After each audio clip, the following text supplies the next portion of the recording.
Le marché de l'immobilier de luxe en Afrique du Sud a connu un boom inattendu en 2021 malgré les difficultés économiques plus larges dans le pays. La société d'analyse du marché immobilier Lightstone a rapporté que le marché de luxe a connu une croissance en 6 ans en raison de la valeur d'achat totale des transferts.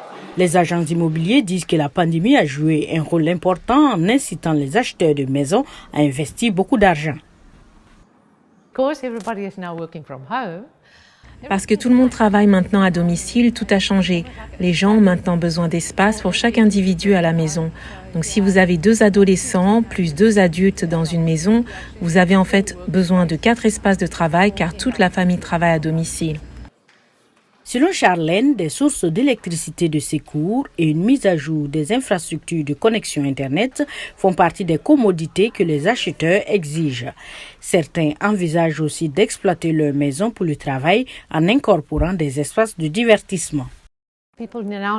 Les gens ont maintenant besoin d'élargir l'espace d'accueil ou le salon avec des installations et des subdivisions pour permettre à plusieurs parties de la famille de se réunir en même temps. De plus, ce qui est très important, c'est la sensation intérieure-extérieure. Pourtant, le domaine de l'immobilier connaît les effets de la pandémie.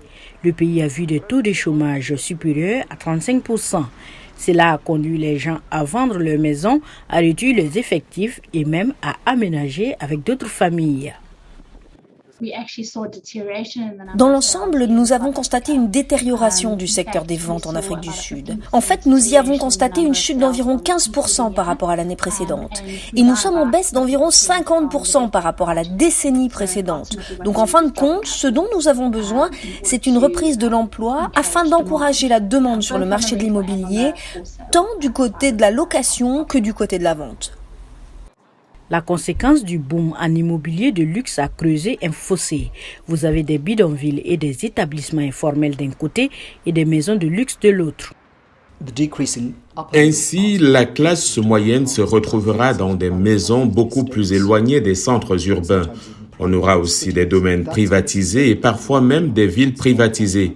Mais cela n'est durable qu'à moyen terme. Une chose est sûre, ce n'est pas pour une longue durée. Les perspectives à long terme sur le marché du logement ne sont pas encore claires, alors que les effets de la pandémie se font ressentir. Selon les experts, seule la croissance économique et une baisse du taux de chômage amélioreront le paysage immobilier.